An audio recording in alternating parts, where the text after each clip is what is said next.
ರೇಣುಕಾ ಸ್ವಾಮಿಯನ್ನ ರಣಭೀಕರವಾಗಿ ಚಿತ್ರಹಿಂಸೆ ಕೊಟ್ಟು ಕೊಲೆ ಮಾಡಿದ್ರಲ್ಲ, ಈ ಕೊಲೆಗೆ ಮೂಲ ಕಾರಣ ಪವಿತ್ರ ಗೌಡ. ಪವಿತ್ರ ಗೌಡಗೆ ಮೆಸೇಜ್ ಮಾಡಿದ್ದ ಅನ್ನೋ ಕಾರಣಕ್ಕೋಸ್ಕರ ಪವಿತ್ರ ಗೌಡ ರೇಣುಕಾ ಸ್ವಾಮಿಯನ್ನ ಕರೆಸಿ ಕೊಲೆ ಮಾಡಿದ್ದು ಮತ್ತೊಂದು ಎಲ್ಲವೂ ಕೂಡ ನಿಮ್ಮ ಕಣ್ಮುಂದೆ ಇದೆ. ಈಗ ಪವಿತ್ರ ಗೌಡ PA ದೇವರಾಜುನನ್ನ ನಿನ್ನೆ ರಾತ್ರಿ ಪೊಲೀಸರು ಬಂಧನ ಮಾಡಿದ್ದಾರೆ.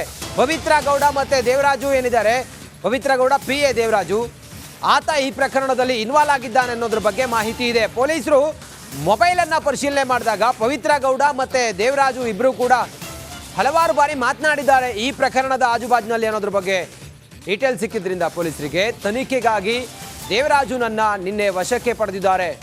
ಘಟನೆಯ ದಿನ ಪವಿತ್ರ ಜೊತೆಯಲ್ಲಿ ದೇವರಾಜು ಇದ್ದ ಅನ್ನುವ ಮಾಹಿತಿ ಇದೆ. ಶೆಡ್ಗೆ ಪವಿತ್ರ ಗೌಡ ಜೊತೆ ದೇವರಾಜ್ ಹೋಗಿದ್ದ ಅನ್ನುವ ಬಗ್ಗೆ ಡೀಟೇಲ್ ಮಾಹಿತಿ ಸಿಕ್ಕಿದೆ ಪೊಲೀಸರಿಗೆ. ಪವಿತ್ರ ಜೊತೆ ದೇವರಾಜ್ ಸತತ ಸಂಪರ್ಕದಲ್ಲಿ ಇದ್ದ ಹಿನ್ನೆಲೆಯಲ್ಲಿ ಆತನನ್ನ ವಶಕ್ಕೆ ಪಡೆದು ವಿಚಾರಣೆಯನ್ನ ಪೊಲೀಸರು ಮಾಡ್ತಾ ಇದ್ದಾರೆ. ಪ್ರಕರಣದಲ್ಲಿ ಈತನನ್ನ ಬಂಧನ ಮಾಡುವಂತ ಸಾಧ್ಯತೆ ಇದೆ. ಪೊಲೀಸರು ವಶಕ್ಕೆ ಪಡ್ಕೊಂಡಿದ್ದಾರೆ, ವಿಚಾರಣೆ ಮಾಡ್ತಾ ಇದ್ದಾರೆ.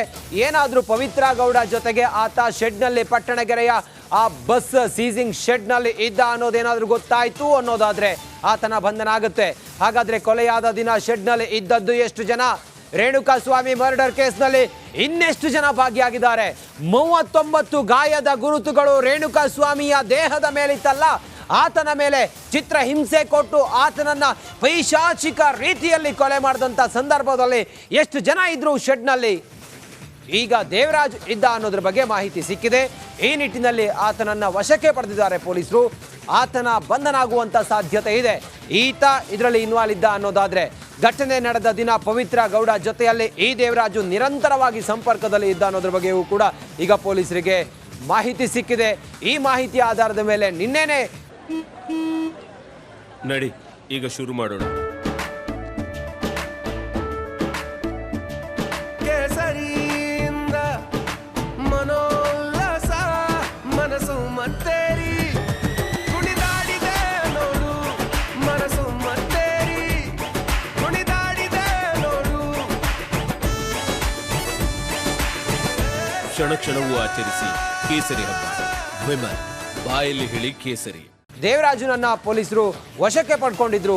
ಇವತ್ತು ನಿರಂತರವಾಗಿ ಆತನ ತನಿಖೆ ನಡೀತಾ ಇದೆ, ವಿಚಾರಣೆ ನಡೀತಾ ಇದೆ. ಅಧಿಕಾರಿಗಳು ಆತನ ಬಳಿ ಇರುವಂಥ ಮಾಹಿತಿಯನ್ನು ಕಕ್ಕಿಸ್ತಾ ಇದ್ದಾರೆ. ಒಂದು ವೇಳೆ ಆತ ಪಟ್ಟಣಗೆರೆಯ ಆ ಬಸ್ ಸೀಸಿಂಗ್ ಶೆಡ್ನಲ್ಲಿ ಆತ ಅವತ್ತು ಕೊಲೆಯಾದಂಥ ದಿನ, ರೇಣುಕಾ ಸ್ವಾಮಿ ಕೊಲೆಯಾದ ದಿನ ಈ ದೇವರಾಜು ಇದ್ದ ಅನ್ನೋದೇನಾದರೂ ಕನ್ಫರ್ಮ್ ಆದರೆ ಆತನನ್ನು ಬಂಧನಕ್ಕೆ ಪಡಿತಾರೆ. ಆತನೂ ಕೂಡ ಇರೋದು ಬಹುತೇಕ ಖಚಿತ ಅಂಥೇಳಿ ಈಗ ರಿಪಬ್ಲಿಕ್ ಕನ್ನಡಕ್ಕೆ ಸಿಕ್ಕಿರುವಂತಹ ಮಾಹಿತಿ ಪ್ರಕಾರ ಈಗ ಒಂದಿಷ್ಟು ವಿಚಾರಗಳು ತಿಳಿದು ಬಂದಿದೆ. ಇನ್ನಷ್ಟು ಡೀಟೇಲ್ಸ್ನೊಂದಿಗೆ ನಮ್ಮ ಕಲೀಗ ಮಾದೇಶ್ ನೇರ ಸಂಪರ್ಕದಲ್ಲಿ ಜಾಯ್ನ್ ಆಗಿದ್ದಾರೆ. ಮಾದೇಶ್, ತಾವೀಗ ಅನ್ನಪೂರ್ಣೇಶ್ವರಿ ನಗರ ಠಾಣೆ ಮುಂಭಾಗದಲ್ಲಿ ಇದ್ದೀರಿ. ಏನೇನು ಪ್ರಕ್ರಿಯೆಗಳು ನಡೀತಾ ಇದೆ ಠಾಣೆಯಲ್ಲಿ, ಯಾರಿದ್ದಾರೆ ಈಗ ಸದ್ಯಕ್ಕೆ, ಈ ಹೊತ್ತಿನ ಡೆವಲಪ್ಮೆಂಟ್ ಏನು ಅನ್ನಪೂರ್ಣೇಶ್ವರಿ ನಗರ ಪೊಲೀಸ್ ಠಾಣೆಯಿಂದ? ಮಾದೇಶ್. ರಂಜಿತ್, ಈಗಾಗಲೇ ಆರೋಪಿಗಳನ್ನ ವಶಪಡೆದು ವಿಚಾರಣೆ ಮಾಡುವಂತ ಕೆಲಸ ಮಾಡ್ತಿದ್ದಾರೆ. ಅಂದ್ರೆ 13ಕ್ಕೂ ಹೆಚ್ಚು ಜನ ಆರೋಪಿಗಳನ್ನ ಈ ಒಂದು ಕೇಸ್ನಲ್ಲಿ ಅಫಿಷಿಯಲ್ ಆಗಿ ಪೊಲೀಸರು ಬಂಧಿಸಿ ತೀವ್ರವಾಗಿ ತನಿಖೆ ನಡೆಸ್ತಿದ್ದಾರೆ.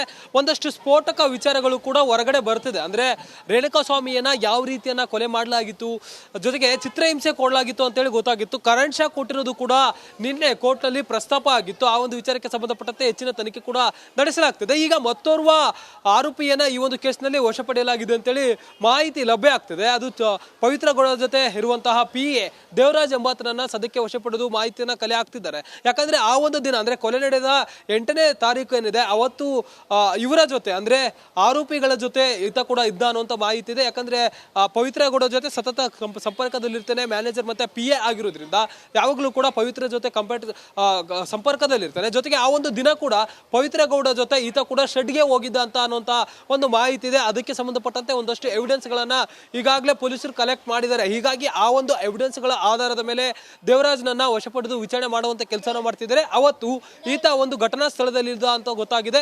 ಅವತ್ತು ಮೊದಲು ರೇಣುಕಾ ಸ್ವಾಮಿಗೆ ಹಲ್ಲೆ ಮಾಡಿದೆ ಪವಿತ್ರ ಗೌಡ ಅನ್ನುವಂಥ ಮಾಹಿತಿ ಈಗಾಗಲೇ ಹೊರಗಡೆ ಬಿದ್ದಿದೆ. ಯಾಕಂದ್ರೆ ಆ ಒಂದು ದಿನ ಫಸ್ಟ್ ಪವಿತ್ರ ಗೌಡ ಒಂದು ವಿಚಾರದಲ್ಲಿ ಆತನ ಕರೆಸಿರ್ತಾರೆ. ಯಾವಾಗ ಪವಿತ್ರ ಗೌಡನನ್ನ ರೇಣುಕಾ ಸ್ವಾಮಿ ನೋಡಿರ್ತಾನೆ, ಕೂಡಲೇ ಆಕೆಯ ಕಾಲಿಗೆ ಬಿದ್ದು ಕ್ಷಮೆಯನ್ನ ಕೇಳಿರ್ತಾನೆ. ಯಾಕಂದ್ರೆ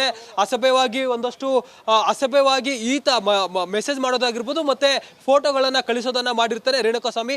ಆ ಒಂದು ವಿಚಾರಕ್ಕೆ ಪವಿತ್ರ ಗೌಡವನ್ನ ಅವತ್ತು ಕ್ಷಮೆ ಕೇಳುವಂತ ಕೆಲಸವನ್ನು ಮಾಡಿರ್ತಾರೆ. ಅದಾದ ಮೇಲೆ ತನ್ನ ಚಪ್ಪಲಿಯನ್ನ ತೆಗೆದುಕೊಂಡು ಪವಿತ್ರ ಗೌಡ ರೇಣುಕಾ ಸ್ವಾಮಿಯ ಮೇಲೆ ಮೊದಲು ಹಲ್ಲೆ ಮಾಡಿರ್ತಾಳೆ. ಹಲ್ಲೆ ಮಾಡಿಬಿಟ್ಟು ಕೋಪವನ್ನ ತೀರಿಸಿಕೊಂಡಿರ್ತಾಳೆ ಅನ್ನುವಂಥ ಮಾಹಿತಿ ಸದ್ಯಕ್ಕೆ ಲಭ್ಯ ಆಗುತ್ತೆ. ಆ ಒಂದು ಘಟನಾ ಸ್ಥಳದಲ್ಲಿ ಅಂದ್ರೆ ಇದೆಲ್ಲವೂ ಕೂಡ ನಡೆಯುವಂತ ಸಂದರ್ಭದಲ್ಲಿ ದೇವರಾಜ್ ಅಲ್ಲೇ ಇದ್ದ ಅನ್ನುವಂಥ ಕಾರಣಕ್ಕೆ ಆ ಒಂದು ಮಾಹಿತಿಯ ಆಧಾರದ ಮೇಲೆ ಸದ್ಯಕ್ಕೆ ದೇವರಾಜನನ್ನ ವಶಪಡೆದು ವಿಚಾರಣೆ ಮಾಡುವಂತ ಕೆಲಸ ಮಾಡ್ತಿದ್ದಾರೆ.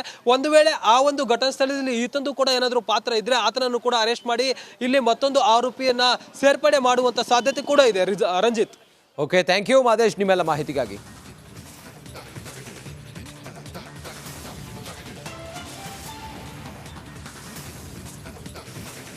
ಈ ಕೆಡಿ ಗ್ಯಾಂಗ್ಗೆ ಆರೋಪಿಗಳ ಪಟ್ಟಿಗೆ ಮತ್ತೊಬ್ಬ ಸೇರ್ಪಡೆಯಾಗುವಂತ ಸಾಧ್ಯತೆ ಇದೆ. ಅದು ದೇವರಾಜ್ ಪವಿತ್ರ ಗೌಡ PA, ಆತನೂ ಕೂಡ ಇದರಲ್ಲಿ